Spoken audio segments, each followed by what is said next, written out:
Një mesazh dërguar strukturave të Partisë Demokratike këtë fundjavë, ku i kërkonte që ditën e sotme, pra ditën e hënë, të paraqiteshin përpara prokurisë së posaçme në mbështetje të kreut të opozitës Sali Berisha, la të nënkuptoi të një pjesë e analistëve se Partia Demokratike, tani më edhe me emërimin e kreut të ri të SPAK-ut, zotit Klodian Braho, do të kishte një qasje tjetër ndaj këtij institucioni. Në atë mesazh, prokuria e posaçme nuk quaj me skap, ashtu siç ishte quajtur deri më dje nga Sali Berisha, por edhe nga mbështetësit e tij të afërt, por emërtoi me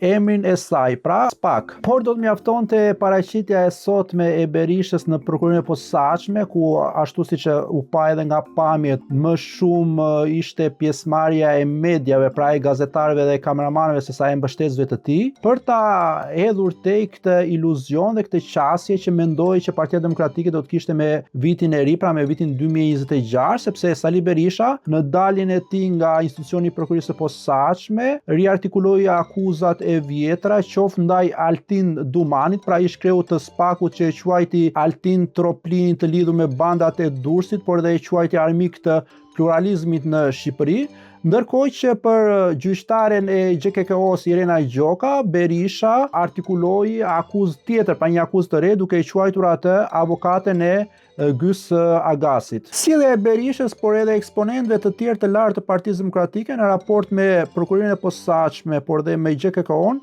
duke se është paradoksale. Nga njëra anë, Partia Demokratike, por dhe vetë Berisha bën politik me akuzat e prokurisë së posaçme dhe të GKK-s. Nga ana tjetër, kur vjen përballja e tyre me po të njëjtën drejtësi, ata e sulmojnë me akuza nga më të rënda dhe nga më të çuditshme, siç ishin akuzat e sotme, qoftë ndaj Dumanit, por qoftë edhe ndaj gjyqtares Gjoka. Mendoj se Partia Demokratike duhet të ndaj mendje dhe duhet të ndaj qëndrimin në raportin e saj me drejtësinë, qoftë ndaj prokurisë, qoftë ndaj gjykatës. Pra do t'i shohë ata si partner dhe si aleat kundër qeverisë, apo do t'i shohë me standard të dyfisht, pra do të përdori akuzat e tyre, pra drejtësisë